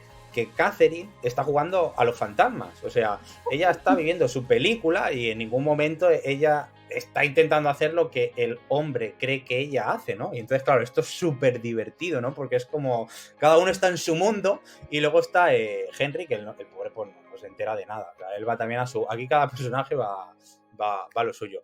La evolución del personaje de Catherine, pues, es bastante reseñable en esta novela porque empieza como una chica ingenua y soñadora, ¿no? Y termina siendo, pues, toda una cazafantasmas. Y aquí me refiero, pues, al hermano de su mejor amiga, ¿no? Porque este es un fantasma que la quiere cazar y ella, pues, no para de gostearle, ¿no? Con mucha facilidad. Y para terminar, me gustaría decir que el principito de esta novela, pues, Henry Tilney, para mí es uno de los mejores personajes masculinos más entrañables de Jane, porque tenemos, por ejemplo, si el señor Darcy, pues, es como el chico malo reformado sin sangre en las venas, ¿vale? Como ha dicho Cristina. Luego tenemos a Edmund Bertram, que es el chico bueno, pero la verdad que es bastante aburrido el pobre también. Pero en cambio Henry Tilney, pues, te hace reír bastante, te hace reír, ¿no? Y esto a mí por lo menos me convenció. Y poco más que añadir. Yo esta novela, Sara, y creo que te la recomendé en su momento porque te dije...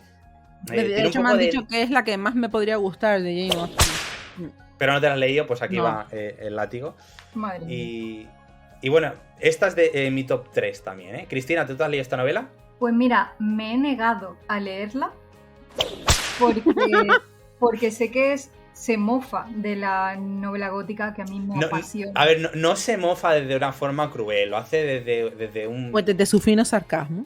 Sí, desde su fino sarcasmo. Exacto, no lo hubiera dicho yo mejor. Se supone que es como una crítica o como una sátira, ¿no? Igual que en el Quijote lo hace con la novela caballeresca. Con la novela caballeresca. Esto es una sátira a las novelas góticas, ¿no? Sobre todo de Anne Radcliffe, que por ejemplo en esa época escribió el Castillo de Otranto, o no, ¿cuál era?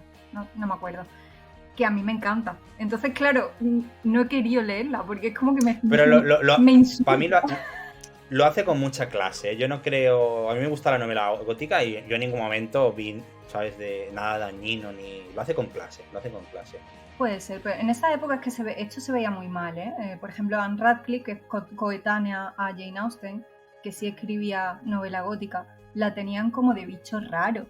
O sea, las novelas de Jane Austen eran como súper bien vistas y sin embargo las de Anne Radcliffe eran como, qué personaje más raro tiene que ser esta mujer, ¿no? Para escribir estas cosas. Entonces, no sé, es como que no está en mi equipo, lo siento. No pasa nada. Bueno, nos quedan 2 novelas todavía por comentar. La siguiente es Persuasión, que esta la comentas tú, Cristina. Sí, pues mira, Persuasión es quizá la novela más introspectiva de Jane Austen, porque además cuando la escribió ya se estaba empezando a encontrar mal y tal, y yo creo que eso se nota bastante, porque es la menos graciosa, la menos cómica, por decirlo de alguna manera. La protagonista, Anne Elliot, es una mujer tranquila, inteligente, con un corazón sensible, y es la heroína más mayor de Jane Austen, tiene 27 años. Las demás suelen tener unos 20, pero Anne Elliot tiene ya 27 años en una sociedad que recordemos que idolatra la juventud y entonces esto la pone en una posición complicada porque es como que ya es la solterona, ¿no? La loca de los gatos, como has dicho tú antes en la presentación. Entonces, bueno, la historia te cuenta que hace muchos años Anne se había enamorado de Frederick Wentworth, que era un joven oficial naval, pero rompieron el compromiso, o sea, los dos estaban enamorados, pero Lady Russell, que era una amiga de la familia, una consejera, convence a Anne, o la persuade, que además es que el tema de persuasión en la novela lo encontramos muchas veces, pero como verbo, ¿no? Como el verbo persuadir. Porque Lady Russell es quien persuade a Anne de que no se case con Wentworth porque no tenía dinero, básicamente no tenía dinero, no tenía posición, y es como cuando tu abuela te decía, niña, tú búscate un médico, un dentista o algo así. ¿Qué pasa? Que desde entonces, pues Anne arrastra el peso de haber tomado esta decisión. Tiempo después, el padre de Anne, Sir Walter Elliot, vemos que es un hombre muy despilfarrador, muy arrogante, que básicamente ha llevado a la ruina a la familia, porque se gasta todo lo que tiene. Entonces, buscan opciones para recortar gastos y lo que hacen es alquilar la mansión de Kellynch Hall y se mudan a Bath, a un sitio un poquito más, digamos, acogedor, ¿no? Y mientras pues ponen en alquiler la mansión para sacar dinero. ¿Y quién renta esta propiedad? Pues el almirante Croft, que resulta que es ni más ni menos que el cuñado del mismísimo capitán Wentworth. Que sí, ahora resulta que es rico, exitoso y vuelve a cruzarse en la vida de Anne. Porque claro, nada mejor como reencontrarte con tu ex para darle chispa a la trama. Exacto. Entonces, cuando Wentworth regresa, no parece precisamente feliz de ver a Anne. Cosa que veo normal, ¿no? Una tía que te ha rechazado, pues, hombre, no es algo... Por ser un don nadie. Claro, no es algo agradable, ¿no? Entonces, es muy frío, muy distante, ¿no? Y lo que hace es volcar su atención en las hermanas Musgrove, sobre todo en Luisa, ¿no? Que son unas chicas que también están por allí. Y esto pues deja a Anne con la sensación de que ya no significa nada para él, ¿no? Se pone un poquito celosa. Pero para su desgracia, ella sí está muy afectada. Entonces, bueno, pues se crea ahí una situación bastante mala, ¿no? Para ella. Sin embargo, las cosas toman un giro dramático cuando durante una excursión de estas que hacían por el campo, Luisa, mientras coquetea con Wentworth, tiene un accidente, una caída bastante grave. Y todos empiezan a volverse locos, todo de pronto es, no sabemos qué hacer, pero Anne es quien mantiene la cabeza fría, organiza todo con calma y él, digamos, la más eficaz en esa situación. Esto es muy importante, un punto muy importante de la historia, porque no solo resalta la madurez, sino que también hace que Wentworth empiece a replantearse qué cualidades valora realmente en una pareja. Entonces como que empieza a verla con otro ojo y aquí la historia cambia, da un giro bastante grande. Más tarde Anne está con su familia en Bath y allí aparece su primo William Elliot, quien parece decidido a conquistarla, porque aquí cuanto más primo más me arrimo, ¿vale? Algo que también era bastante común en la época, todo hay que decirlo. De hecho, uno de los hermanos de Jane se casó con su prima Eliza, pero bueno. Entonces, al principio, William Elliot parece un candidato perfecto. Es encantador, respetable, pero Anne después descubre que tiene ciertos intereses ocultos que se verán un poquito más tarde, ¿no? Mientras tanto, Anne y Wentworth pues se siguen cruzando por allí en encuentros un poquito tensos, ¿vale? Que quizás es lo más interesante de esta obra, ¿no? De cómo trata lo que Anne está pensando en cada momento y lo que siente en cada momento cada vez que se cruza con él. Y hay una conversación con el capitán Harville en la que Anne reflexiona en voz alta, bueno, le está explicando por qué ella cree que el amor y la constancia del amor, mejor dicho, es mucho más fuerte en las mujeres que en los hombres. Esta conversación, a ver, es verdad que en la época era normal, hoy en día suena ultra machista, ¿vale? Pero bueno, porque ella comenta que como los hombres tienen un oficio y hacen deporte y tienen más cosas, pues tienen más cosas en la cabeza. Las mujeres de la época, como no hacían nada, pues como que se dedicaban más a profesar el amor. Entonces es como, claro, los hombres son menos constantes en el amor porque tienen otras cosas en la cabeza, pero nosotras, como somos más simples, pues profesamos este amor mucho más fuerte y constante, ¿no? ¿Qué pasa? Que Wentworth está delante y mientras la escucha escribe una carta apasionada donde confiesa que él nunca la había olvidado y que sigue amándola y Oh. Esto es el momento más emotivo quizá de la obra y Sí, el clímax. Sí, se ha ganado un lugar entre las declaraciones de amor más hermosas de la literatura. O sea, está considerada como top, en plan de momentos románticos de la literatura. Y quizá el fragmento más famoso de la novela, ¿no? Esta carta. Que la verdad, si la buscáis, con que solo leáis la carta, la verdad es que la carta es muy bonita, es muy apasionante. Te convalida leer el libro, vas a decir. Sí, la verdad es que es el mejor momento. Quizás es el momento más... ese momento sí es romántico de verdad, ¿ves? Porque este sí tiene ahí como más... No sé, lo veo más intenso. Entonces, bueno, pues lo típico, ¿no? No vamos a desgranar mucho más del final, pero pues como prácticamente todas las novelas de Jane Austen, pues tiene un final feliz, en la que todo es bonito y tal.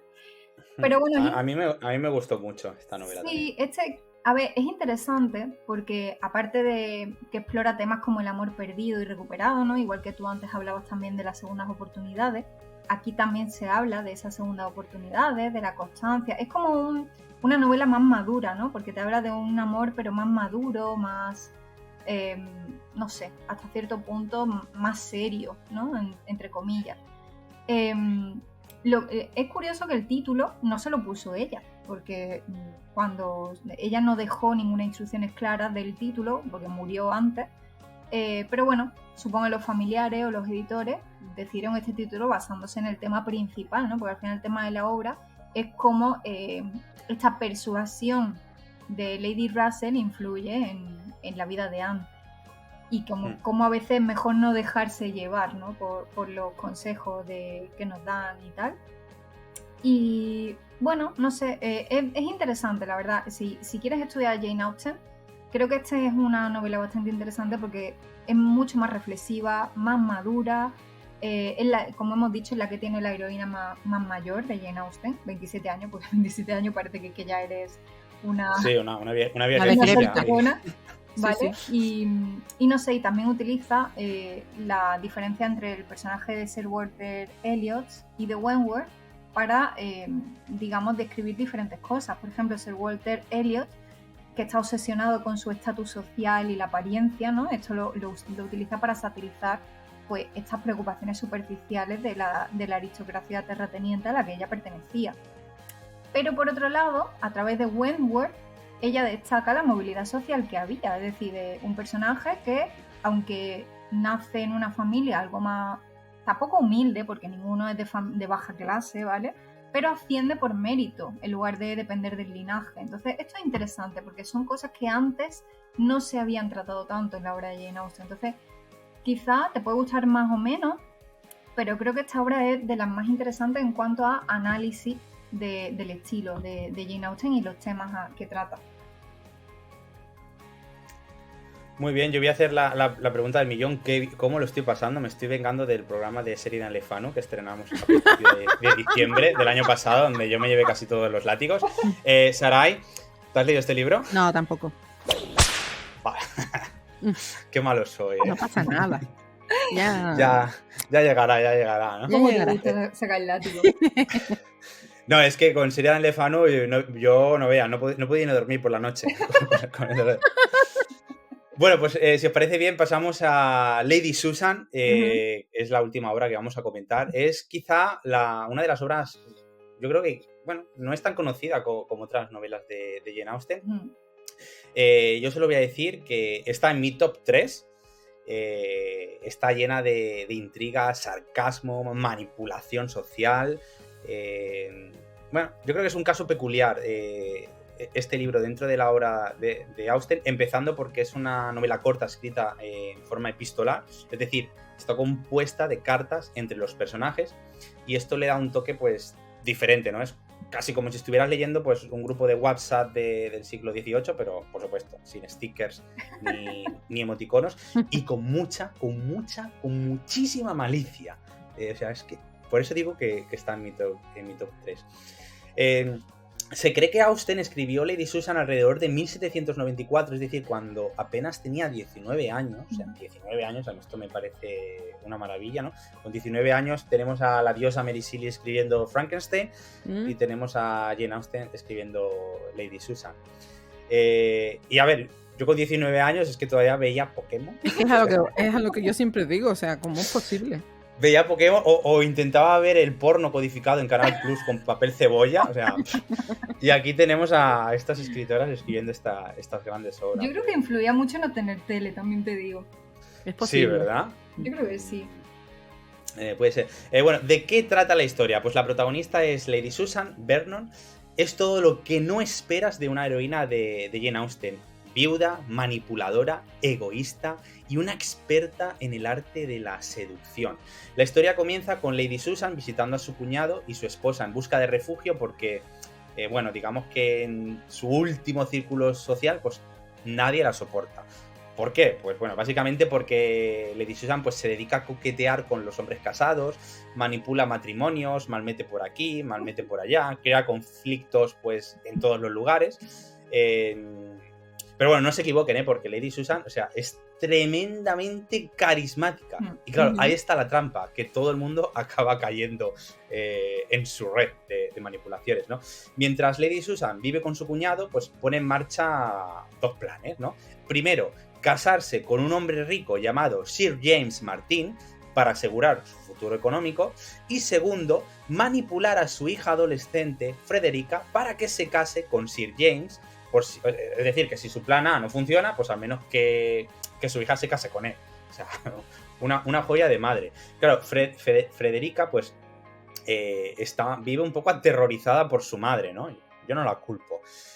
Y Lady Susan, pues, básicamente es que yo creo que podría ser, digamos, la perfecta jefa en cualquier multinacional actual, porque plan A, plan B, plan C. No voy a explicar mucho más de la obra, ¿no? Porque no quiero... Bueno, ¿habrá final feliz para la protagonista? Porque claro, si hay final feliz es que ella se sale con la suya.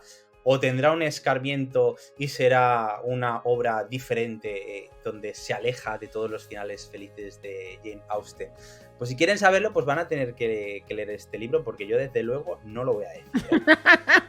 Yo lo siento, aquí yo les creo el hype y vosotros lo tenéis que terminar. Si os parece bien, pasamos a las conclusiones, porque se nos está quedando el programa un poco extenso. Un poquillo, sí. Bueno, empiezo yo porque... Las mías ya las he contado, o sea que... Ya, empiezo yo porque yo soy el defensor de Jane Austen. Una cosa muy curiosa es que me he fijado que la mayoría de los nombres de los protagonistas de todos sus libros son los nombres de sus hermanos. Ahora al principio del programa, que Cristina ha nombrado todos sus hermanos, sí, me cuadran con los personajes de sus libros. O sea, me parece algo muy bonito, ¿no? Y nada, yo mi conclusión, muy corta, bueno, sus libros pues están basados, la mayoría de sus historias están basados en sentimientos, ¿no? Y me gustaría dejar claro que en aquella época las mujeres no solían hablar de este tipo de sentimientos en sus novelas, y esto es algo revolucionario, ¿no? Les recuerdo aquí que la mujer en aquella época no tenía ni voz ni voto. O sea, la mayoría de las veces cuando una mujer se casaba con un hombre, ella no elegía al hombre con el que se iba a casar, era un pacto que su familia hacía, normalmente pues para cubrirse de gloria de forma económica. Y normalmente las mujeres no tenían ni voz ni voto, ¿no? Y llega Jane Austen y pone a lo que muchas mujeres de la época no se atrevían a decir por romper el protocolo y todo esto, pero lo pensaban. Bueno, quiero yo creer que lo pensaban, ¿no? Y llega Jane Austen con sus novelas, y en la mayoría de ellas trata este tema de una forma o de otra, y pone en voz algo que la sociedad, ya digo yo, que creo que pensaba, pero nadie lo manifestaba, ¿no? Y llega esta mujer y lo hace, ¿no? Y para mí esto, yo creo que es de una valentía, ¿no? Porque no, bueno, nadie lo hacía. Ella fue una de las pioneras en esto, ¿no? Y ya simplemente por esto, pues para mí es todo mi respeto a Jane Austen. Ya sin entrar en, digamos, para mí lo mejor también de ella es cómo perfila la psicología en sus personajes. Están muy bien trabajados, hasta los secundarios tienen, a través de sus diálogos, porque hay muchos que no, digamos que no se les desarrolla de una forma, bueno, el narrador no los desarrolla, ¿no? Pero a través de los diálogos vemos cómo son, ¿no? Y esto también me parece digno de elogio de Jane Austen. Y poco más que añadir por si queréis decir ahora vosotras algo negativo de ella, o positivo, por supuesto. Venga, te dejo iniciar a ti, Cris. Pues nada, no sé, yo simplemente, obviamente, destacar las cosas buenas de Jane, que son sobre todo su estilo irónico, sarcástico, que era algo muy poco peculiar en las mujeres de la época. Yo creo que quizá esto viene de que tuvo mucha influencia de sus hermanos. Recordamos que solo tenía una hermana y tenía un montón de hermanos, y además su padre la apoyaba muchísimo para que escribiera, que esto no era lo normal. Y yo creo que por eso, al tener tanta influencia de hombres, creo que por eso ella también... que suena raro, ¿no? Pero creo que tiene una personalidad muy machorra, en el sentido de este orgullo, ¿no? Esta personalidad fuerte que tenía Jane Austen, que no era lo habitual en las mujeres, que eran más débiles, en el sentido de que estaban como muy coaccionadas, ¿no? Hasta cierto punto. Sí. Entonces esto es muy destacable. Quizás es verdad que los temas a mí me llaman menos personalmente, porque al final prácticamente todas las obras van de hermanas que quieren casarse y poco más. Pero bueno, simplemente quizá lo que a mí no me llama especialmente es que en una época donde estaban ocurriendo tantísimas cosas importantes a nivel tanto nacional como internacional, que ella solo se centre en estas cosas, ¿no? Tan pequeñitas de cómo se sentían las mujeres y ya está. Donde parece que es que las mujeres solo pensaban en eso, ¿no? Y no se preocupaban por otras cosas, siendo por ejemplo la Revolución Francesa algo súper importante y algo de lo que ella sabía perfectamente, porque su hermano Henry se casó con Eliza, una prima, cuyo marido había sido guillotinado en Francia por pertenecer a la aristocracia. Entonces quizá me da pena que no trate estos temas, ¿no? Que también eran muy importantes en la época, pero bueno, eso ya es algo mío, personal, ¿no? Pero bueno, está claro que Jane Austen fue precursora de muchísimas cosas y ha tenido mucha importancia en la literatura inglesa e incluso internacional. Así que bueno, que aunque no sea mi estilo favorito, sí que le doy la mención y la importancia que ella tiene. Muy bien. ¿Sarai? Bueno, yo dije, dejo que inicies tú, Cristina, porque sabía que íbamos a hacer las dos la voz de la discordia, ¿no? En comparación contigo.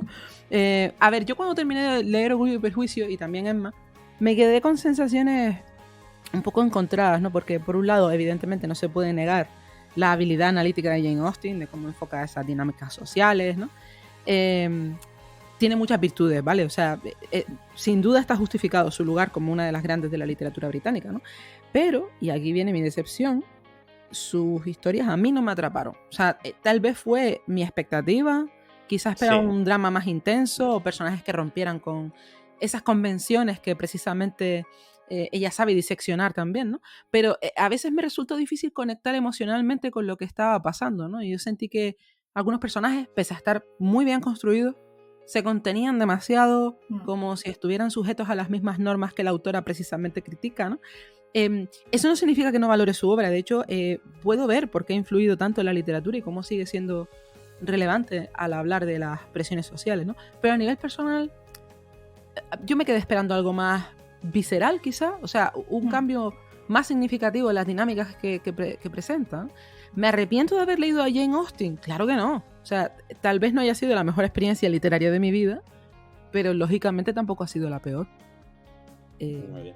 Yo creo que algo que has dicho muy importante es el tema de la expectativa, Sarai, porque yo, por ejemplo, yo leí esto en un club de lectura, yo no sabía muy bien quién era Jane Austen, la verdad, sabía que había escrito Orgullo y Prejuicio y poco más, y mis expectativas, o sea, no tenía expectativas, y fui leyendo y digo, oye, pues está bastante bien, o sea, entonces, claro, si tú piensas, wow, Jane Austen, y claro, eso es un factor muy importante, porque a mí me ha pasado con algunos autores de los que he oído hablar maravillas, y luego yo lo he leído y digo, pues tampoco es para tanto, y al revés, autores que apenas había oído hablar, los he leído y me han gustado. O sea, claro, al final las expectativas juegan un papel muy importante en cuanto a si te va a gustar un libro o no, pero bueno, estamos de acuerdo. No hayas disfrutado tanto como yo con esta autora. Igualmente creo que era obligatoria que trajéramos absolutamente. Sí, hombre, es importante hablar de ella porque es verdad que ha sido una autora muy relevante. Y bueno, Cristina, te vamos a hacer las preguntas nigromantes. Te las vamos a hacer un poquito rápidas porque se nos acaba el tiempo para no excedernos, ¿de acuerdo? Porque todas las personas que han pasado por aquí han respondido a las siguientes preguntas. ¿Con qué escritor, vivo o muerto, te irías a cenar? Es difícil, Supongo, sé que es muy típico, pero probablemente con alguien tipo Stephen King, porque me cae súper bien. Papi King, es que ese hombre es maravilloso, entonces probablemente con él. No sé. Vale. Y si tuvieras que pasar el resto de tu vida en una isla y solo pudieras llevarte un libro físico, ¿cuál sería? Esta pregunta es muy difícil porque... Orgullo y Prejuicio. ¿Sabes qué pasa? Que mi libro favorito es El Señor de las Moscas, pero quizás no es el mejor libro para llevarte a una isla desierta. No. Entonces, un poco deprimente para eso, claro, ¿no? Probablemente no me llevaría ese. Pues mira, o quizá me llevaría algo tipo 1984 para no echar de menos la sociedad. Sí, pues, o quizá todo lo contrario, algo tipo Momo, que es más fantasía y tal, para evadirme, algo así. Por cierto, ¿sabéis qué significa Momo en japonés? Melocotón. Sí, Ah, ¿tú lo sabías? No. No, lo siento, es que estoy leyendo ahora un libro que la protagonista se llama Momo y se lo dice. Lo tenía que colar. Pues mira, Es muy pues ahí curioso, está. ¿verdad? ¿Cuál es el libro que más veces has leído, Cristina? Pues mira, este es fácil. Harry Potter y el prisionero de Azkaban, el tercero. ¡Oh, la la! Me lo he leído, o sea, lo tengo hasta subrayado porque tuve una época muy friki de Harry Potter y como el quinto libro tardó mucho en salir, el tercero y el cuarto me lo releí hasta la saciedad. Eso me pasó a mí. Mientras salía el quinto, me volví a leer los 4. Sí. Pues el tercero era mi favorito y además era más cortito que el cuarto, entonces el que más me leí. Bueno, Sarai dentro de poco se leerá el cuarto. Sí. Me va a tocar. Cristina, si pudieras vivir dentro de un libro, ¿cuál sería? Pues por no tirar de cosas típicas, tipo Harry Potter y el Señor de los Anillos, voy a tirar de algo un poquito menos típico, pero que también supongo que es típico, que es la historia interminable. Es que me encantaría poder vivir en fantasía con el Aurin cumpliendo mis deseos, o sea, para mí sería un sueño. No eres la primera persona que nombra este libro aquí, ahora no recuerdo quién, pero alguien más dijo... Es que tiene que ser maravilloso. La historia interminable. Yo dije Harry Potter. Sí, a ver, también lo he pensado, pero lo veía más típico. Y bueno, vamos a la última pregunta. Elige una opción. A, que el tiempo se detenga cuando lees. B, ser millonaria. Yo ser millonaria, lo siento mucho, porque al final cuando eres millonaria puedes comprar tu tiempo prácticamente y lo puedes elegir para leer o para otras cosas. Entonces, yo lo siento mucho, suena muy superficial, pero lo tengo muy claro, ser millonario. No, bueno, no pasa nada, la mayoría nosotros de... elegimos lo mismo. Como yo no soy de clase acomodada como Jane Austen, soy más obrera, pues aprecio más estas cosas.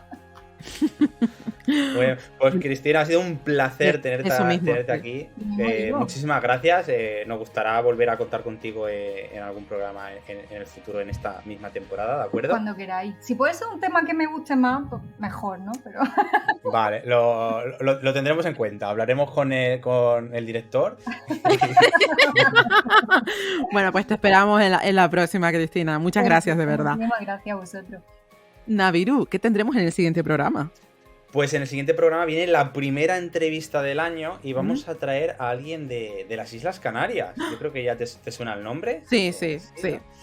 Pablo Cabrera va a venir señor. aquí dentro de 2 semanas, este poeta, y vamos a hacerle una entrevista, espero que sea súper divertida y súper entrañable, pero para eso, como siempre, tendrán que esperar 2 semanas. 2 semanas, así que hasta que llegue ese día, que va a ser un programa muy intenso, seguro, ya saben, nigromantes, lean mucho, pero sobre todo, sean muy felices. Has escuchado Nigromantes Literarios. No te olvides de darle like y suscríbete. Adiós.